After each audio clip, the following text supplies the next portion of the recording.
Pendidikan di Indonesia masih menyimpan segudang permasalahan yang belum terselesaikan oleh pemerintah.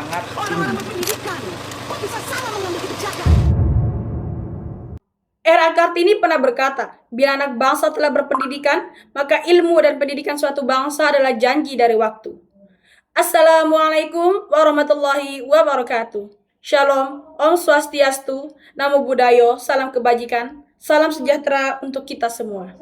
Alhamdulillah, alhamdulillahi rabbil alamin. Assalatu wassalamu ala asrafil anbiya'i wal mursalin wa ala alihi wa sahbihi ajma'in, amma ba'du.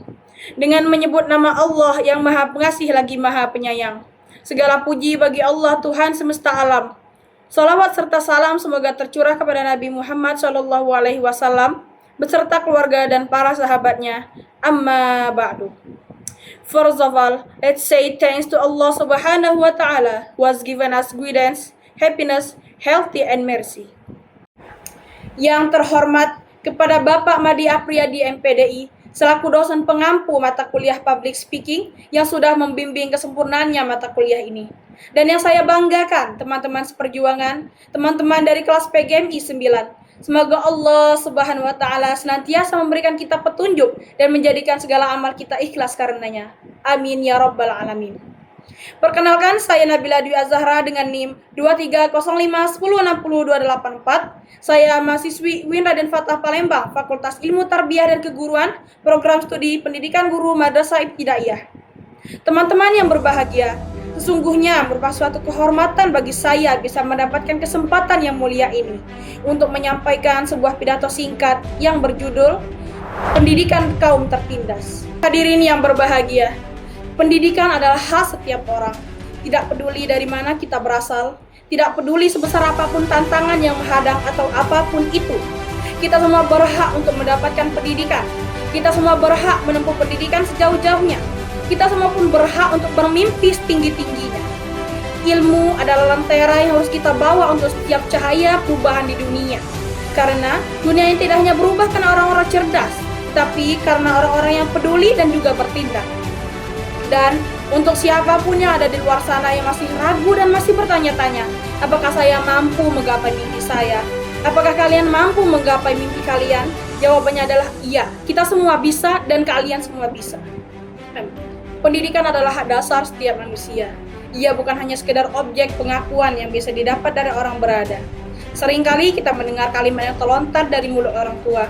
Nak, sekolahnya gak usah dilanjutin dulu ya, biayanya gak ada. Sedangkan di sisi lain kita mendengar, abis ini mau lanjut kemana sekolahnya? Terkesan tidak adil, tetapi inilah realita yang harus kita terima. Terkadang kita tidak bisa menyalahkan orang tua yang seolah-olah tidak mau mengusahakan segalanya.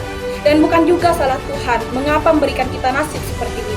Kesadaran ini adalah kemampuan kita untuk melihat bahwa kemiskinan bukanlah takdir dan ketimpangan bukanlah kehendak Tuhan yang tidak bisa diubah. Ketimpangan adalah hasil dari sistem yang masih bisa diperbaiki. Maka dari teman-teman yang merasa berasal dari golongan kaum tertindas, jangan pernah merasa rendah diri. Pendidikan adalah senjata yang paling ampuh bagi kita untuk meruntuhkan dinding-dinding pembatas tersebut. Hadirin sekalian yang berbahagia, ada satu kenyataan pahit yang harus kita hadapi. Di dalam buku karya Paulo Freire yang berjudul Pendidikan Kaum Tertindas, beliau menyatakan bahwa seringkali sistem pendidikan kita terjebak dalam apa yang itu disebut pendidikan gaya bank, di mana guru adalah penyimpan deposito dan murid hanya celengan kosong yang menerima, menghafal, dan patuh. Bagi kaum tertindas, model pendidikan seperti ini terkesan tidak relevan dan tidak adil. Mengapa? Karena pendidikan semacam ini tidak mengajarkan kita untuk bertanya, mengapa saya miskin? Atau bertanya, mengapa ketidakadilan ini terjadi kepada saya? Sebaliknya, ia menjinakkan kita agar tetap beradaptasi atas penindasan itu sendiri. Hari ini kita sering mendengar bahwa pendidikan adalah tangga menuju kesuksesan.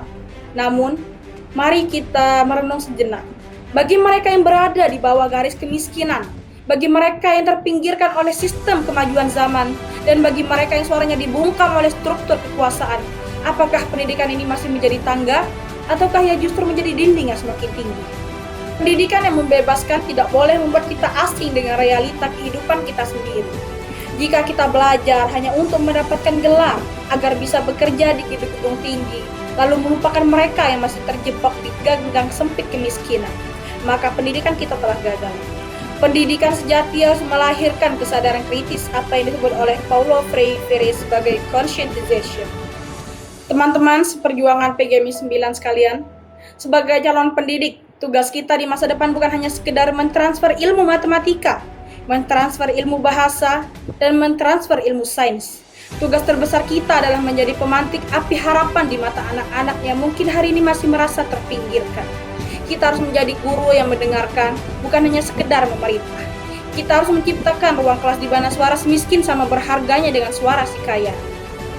Oleh karena itu, ada 2 poin penting yang ingin saya tekankan sebagai penutup. Yang pertama, jangan pernah berhenti bermimpi karena keadaan ekonomi. Sejarah mencatat bahwa perubahan besar itu seringkali lahir dari tangan-tangan yang pernah terhimpit. Keterbatasan biaya tidak boleh menjadi penghalang bagi langkah kita untuk menuntut ilmu dan menggapai mimpi kita setinggi-tingginya. Kedua, jadilah kaum terpelajar yang berpihak. Ketika kala kita telah meraih kesuksesan, jangan menjadi bagian dari sistem yang menindas. Jadilah jembatan bagi mereka yang masih tertinggal.